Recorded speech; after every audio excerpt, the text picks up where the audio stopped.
If you saw Donahue today, they had four real contemporary sex symbols of television on there, and they talked about why they were selected, and they went into their motivation for acting and just the whole gamut of things, and it was really interesting.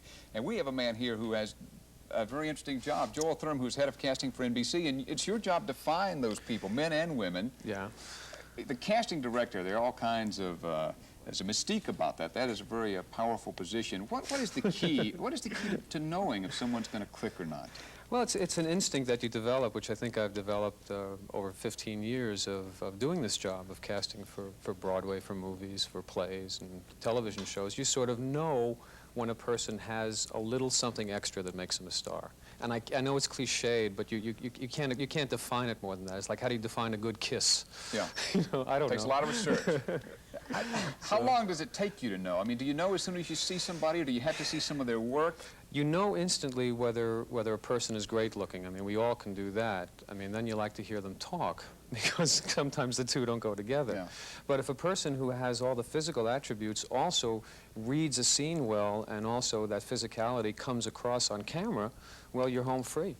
Now, what about types? One of the questions on Donahue today, someone said that the current type is a dark-haired Tom Selleck type as compared to really a blonde type that we used to see years ago. Is that true? Are there really types that are in vogue? I don't think so. I think all go through periods of time when different kinds of people are in vogue. I think in the pretty people were always in vogue and will always be in vogue. Handsome men and pretty ladies, that'll always be there. For a short time in the 70s, I think we diverted into more realistic people on television. I think that's now we're sort of pretty much past that trend, and pretty people are back, but the real people didn't go away. They're still there. They're nice. They're now, I think, is a really nice mixture of the pretties and also the real people. You know, a show like Cheers is exactly a good example of that, where you have Ted Danson, who's a hunk, and Shelley Long, who is gorgeous, and they're both enormously talented, funny people, and the rest of the cast are talented, but hardly the same physicality as the others. Rhea Perlman, Nicola Santo are not Shelley Long and Ted Danson. Most of the people that end up being recognizable fixtures on television, do they come to you, or do you find them through some other way? Any way you possibly can. I will look for people, casting directors will bring in people, a friend of a friend will recommend somebody. Aaron Spelling's secretary recommended Ricardo Montalban for that job.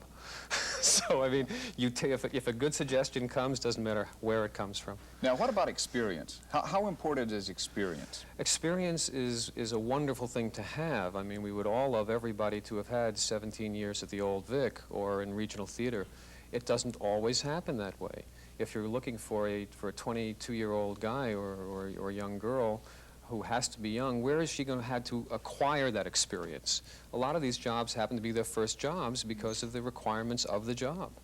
Now, when you come in when you find out about a screenplay or a sitcom storyline, does a type leap to your mind, or is it still kind of open at that point? Well, when you read something, the author, the writer has described it. But what's more important than that is also the words that the man has written.